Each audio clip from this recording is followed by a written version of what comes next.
Donc, ce qui manque souvent, c'est cet œil vigilant qui voit ce que le mal qui se fait, qu'on fait aux petits ou bien à ceux qui sont vulnérables, ou souvent le mal que font les autres enfants par rapport à eux, mais ils doivent être protégés. Oh, donc, il peut y avoir tout, hein, frapper les enfants, par exemple. Et maintenant, quand quelqu'un frappe les enfants, il est traduit en justice. Et il peut même y avoir, même si ce n'est pas fréquent, des abus de type sexuel, mais ce n'est pas très fréquent, mais il peut y avoir des personnes âgées qui abusent des enfants, c'est souvent des grandes jeunes filles, mais qui sont dans leur école. Ce n'est pas tellement les abus des enfants petits à l'école primaire, mais dans les écoles secondaires, il peut y en avoir. Des abus qui peuvent venir aussi du rang social. For me, what I have seen, even if I take my own experience, when I was still a student, I used to meet some teachers who used to beat students, beating a student. Sometimes it was not good because instead of respecting the adult, we considered him as someone who is very dangerous, and we would not take him as a good guide. Nowadays in Rwanda, it is forbidden. It is forbidden. I may say maybe emotional, where the child maybe does not feel to talk, because the adults are there, maybe does not feel to talk. So fear, if I say this, maybe I will, maybe. So us now, Salesian sisters, that is why our presence is very important. The assistance, the Salesian assistance. When you observe such environment of fear, you have to detect where is the fear coming from. So you talk to the children or a child one by one or a group. What is happening? That fear can make children to keep quiet. But now, in Rwanda, thanks be to God, we try in all the setups to say we are Rwandans. That division of this and that, no, we are Rwandans. Donc, je trouvais que l'Église devrait prendre cette opportunité de sa parole maintenant qui est écoutée pour pouvoir dévancer les dégâts. Et je trouvais que c'est dans son rôle de protéger les faibles et les vulnérables. Même au Rwanda, même s'il n'y a pas encore trop de dégâts comme ailleurs, mais il y en a quand même peut-être qu'on cache. Nous en trouvons très peu qui sortent et qu'on connaît, mais certainement dans les familles, il y en a toujours, et même dans l'Église. Parce que je vois que, par exemple, les jeunes en formation, il y en a parfois qui sont abusés par certaines personnes qui veulent confirmer la vocation. Donc, vous voyez que c'est vraiment très important et je trouvais que ce programme vient à temps. Il faut accélérer. Oui.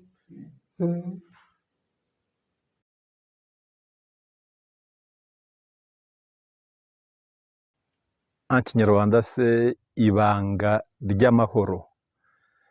L'initiateur du centre, c'est le regretté abbé Obar de Rugirangoga, qui est décédé en janvier 2021 suite au Covid-19. Il a appelé le centre secret de la paix.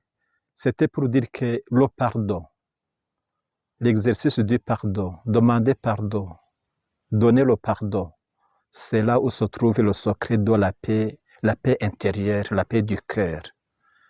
Alors il voulait inviter les gens, les Rwandais, et plus particulièrement les chrétiens, et à cultiver en eux cette culture du pardon, du demande du pardon, comme le Seigneur Jésus nous l'a enseigné, que seul le pardon peut nous libérer.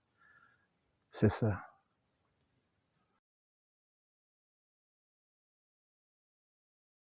Je dirais que je suis fière de notre Église qui sait voir les problèmes qui sont là et qui fait un pas pour chercher des solutions. Parce que nous voyons qu'il y a un problème et c'est une fierté pour moi que l'Église cherche à trouver des solutions à ce problème. Et je dirais que aussi l'expérience nous a appris beaucoup parce que nous avons vécu l'expérience qui n'est pas bonne et cela montre notre bonne volonté de ne pas tomber dans les mêmes expériences, d'apprendre du passé pour aller de l'avant. I would like to, I can say that now, until now, we have already prepared the construction of house. I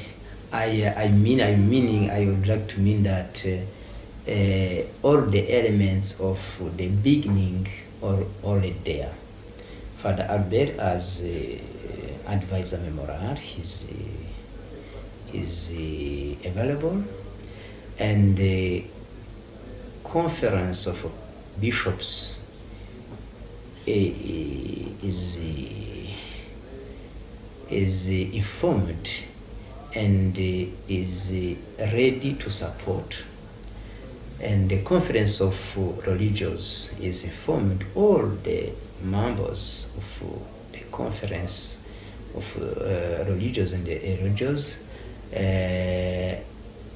are agree with the project, and they are ready to support it. L'Église a ses moyens de rendre justice à ses enfants, ou bien aussi de promouvoir la justice parmi ses enfants.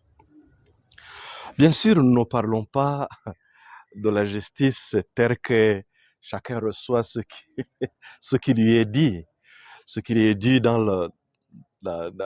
comme la justice, je dirais, ordinaire, dans le sens civil. L'Église applique aussi le concept de la miséricorde. So it is, for me, obvious that the leadership of the church, by the way, they have started doing it, thinking about it, and creating a commission that is really working on that.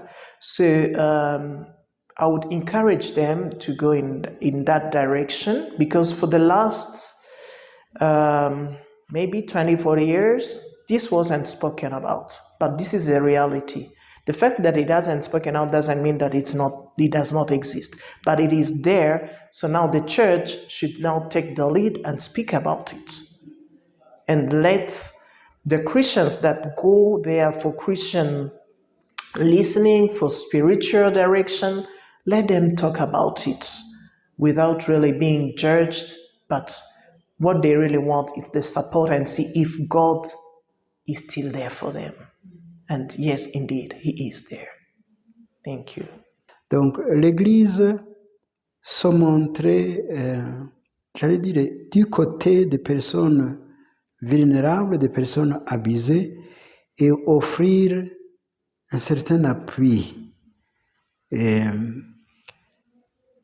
Par exemple, les services d'accueil des enfants abusés devraient être, j'allais dire, partie de la pastorale de l'Église. Et aussi, s'ils peuvent les défendre quand ils vont au tribunal, assurer un appui financier et moral pour que les personnes vulnérables ne soient pas, j'allais dire, manque de justice parce qu'il n'y a personne qui les a aidés à dénoncer les abuseurs. Concernant les besoins de l'Église, premièrement, l'Église a besoin Donc, la sensibilisation. La sensibilisation, s'il y a la sensibilisation en camp ou bien en tous les niveaux, sensibilisation en famille, sensibilisation en église, même aussi en commençant par les communautés de base et aussi les communautés religieuses. Je vois qu'on a besoin d'enseigner, enseigner tout le monde, le dire plusieurs fois, et qu'il faut protéger les mineurs. Et bien sûr, on aura toujours des cris, mais même quand on le dit, mais il faut toujours enseigner chaque jour, sans cesse. Il faut le faire chaque jour. Et ça doit être une responsabilité de tout le monde. As the Rwandan in general consider the priests like the counselors, the guide, the psychological guide, and the spiritual guide at the same time.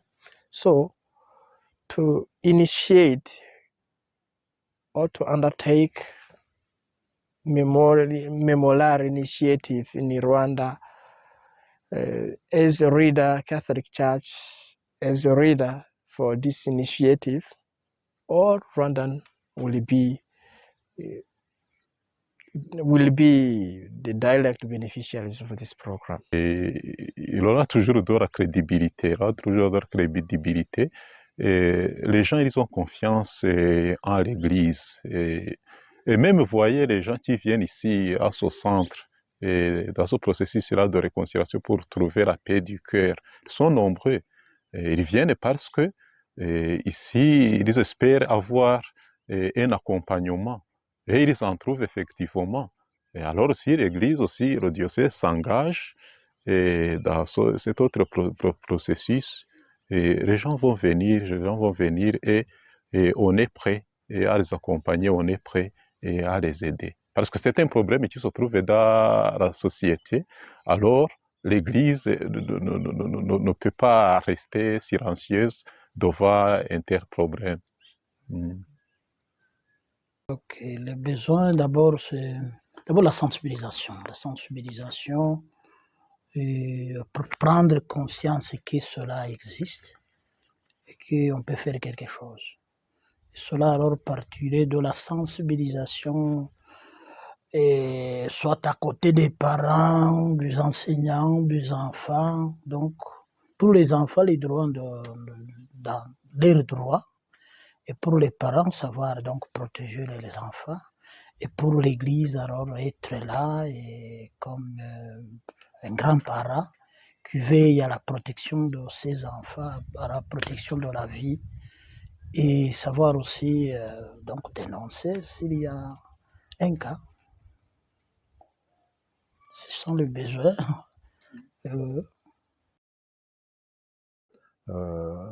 Not long ago, the Conference of Bishops in Rwanda and the Conference of Major Superiors in Rwanda requested me to be the Memorial Initiative Advisor for both conferences. And I'm working hand in hand with the Commission in Rome and with Bishop Edouard. And here we are in his diocese. He's a great man, has a vision of where he's going, and supported by his clergy. As you have seen, some of them, they are very much into it. They know the origin of this initiative in Rwanda. And for me, I even have a perspective that it is going beyond Rwanda.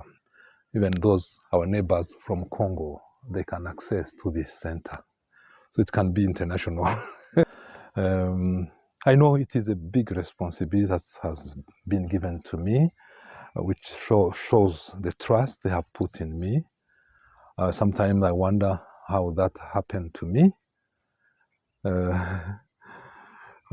But I know God has given me a lot of gifts and a lot of experiences that I'm using for the to help people